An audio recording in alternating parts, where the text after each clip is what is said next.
दीपक प्रकाश ने मंत्री पद की शपथ ले ली है, लेकिन वो किसी भी सदन के सदस्य नहीं है, मतलब ना एमएलए हैं ना एमएलसी हैं। पटना हाईकोर्ट ने कहा कि हाँ, राज्यपाल का निर्णय संविधान के विरुद्ध है, तो दीपक प्रकाश की सदस्यता चली जाएगी।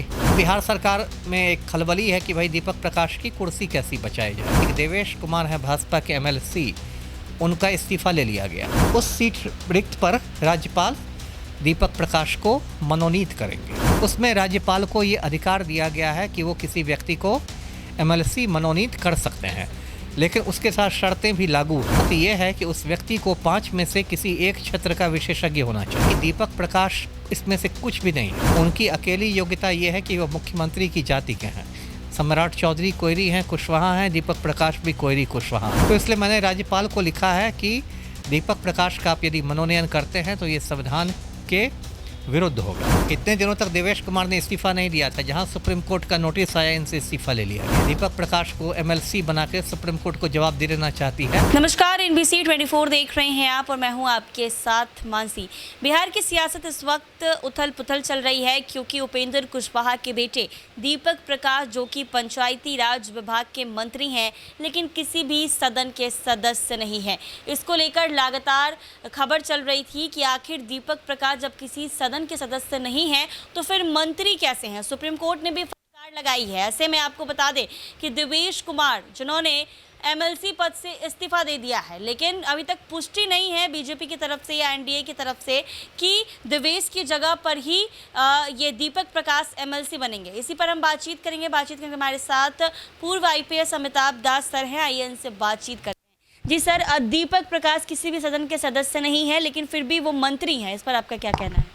ये एक बड़ा राजनीतिक विवाद खड़ा हो गया बिहार में। दर्शकों को बता दूं, बिहार के पंचायती राज मंत्री हैं दीपक प्रकाश, जो उपेंद्र कुशवाहा के बेटे हैं, जो उपेंद्र कुशवाहा रालोमो के अध्यक्ष हैं, राज्यसभा एमपी हैं।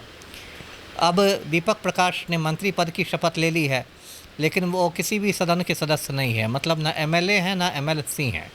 और कानून के मुताबिक आपको 6 महीने के अंदर किसी सदन का सदस्य बनना पड़ता है। यही हालत निशांत कुमार की भी थी। वो भी एमएलए नहीं थे, एमएलसी नहीं थे जब वो मिनिस्टर बने थे, लेकिन 6 महीने के अंदर वो एमएलसी बन गए, तो उनका ये ख़त्म हो गया प्रॉब्लम। लेकिन दीपक प्रकाश बने हुए हैं, सदन के सदस्य हुए, तो इस बात को अब सुप्रीम कोर्ट में चुनौती दी गई है। और सुप्रीम कोर्ट के जो मुख्य न्यायाधीश हैं सूर्यकांत, उनके बेंच में सुनवाई हो रही है। तो अभी सूर्यकांत साहब ने बहुत नाराज़गी प्रकट की बिहार सरकार से कि ऐसा कैसे हो रहा है बिहार पे, और उन्होंने बिहार सरकार को नोटिस जारी किया और अगली तारीख सुनवाई की 27 अगस्त को रखी गई है। तो अब बिहार सरकार में एक खलबली है कि भाई दीपक प्रकाश की कुर्सी कैसी बचाई जाए। तो खलबली के बाद फैसला ये किया गया कि एक देवेश कुमार है भाजपा के एमएलसी, उनका इस्तीफा ले लिया गया।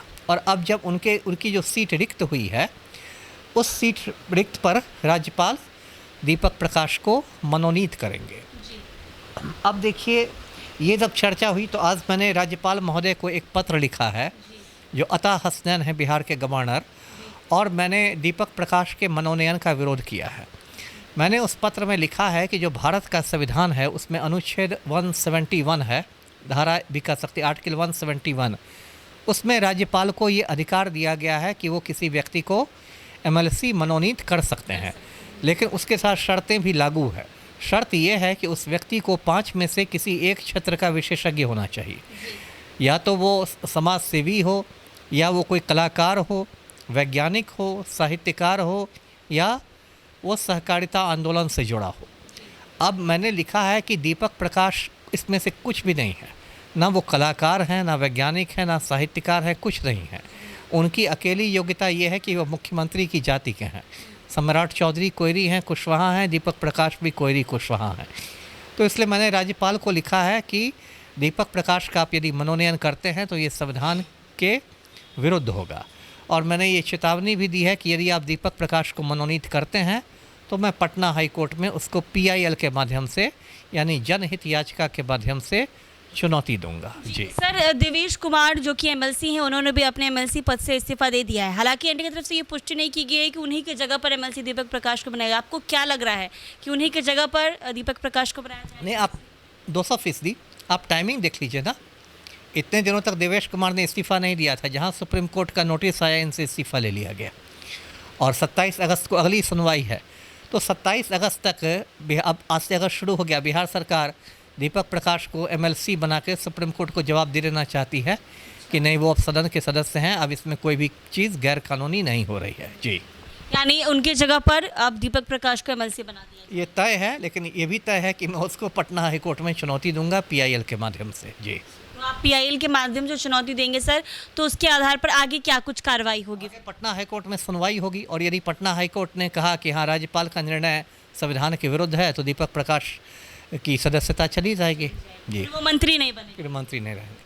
तो आपने सुना पूर्व आईपीएस अमिताभ दास सर थे हमारे साथ, जिन्होंने साफ तौर पर बताया है कि ये आगे पीआईएल दर्ज करेंगे दीपक प्रकाश, जो कि उपेंद्र कुशवाहा के बेटे हैं, पंचायती राज विभाग में मंत्री हैं। लेकिन सवाल ये उठ रहा है कि जब आप किसी भी सदन के सदस्य नहीं हैं तो फिर मंत्री कैसे? इसी बीच देवेश कुमार ने अपने एमएलसी पद से इस्तीफा दे दिया है। अब देखना ये होगा कि उसके तुरंत बाद देवेश कुमार की जगह दीपक प्रकाश उसी एमएलसी पद पर सदस्यता लेते हैं या फिर नहीं। बने रहे हमारे साथ NBC 24 पर।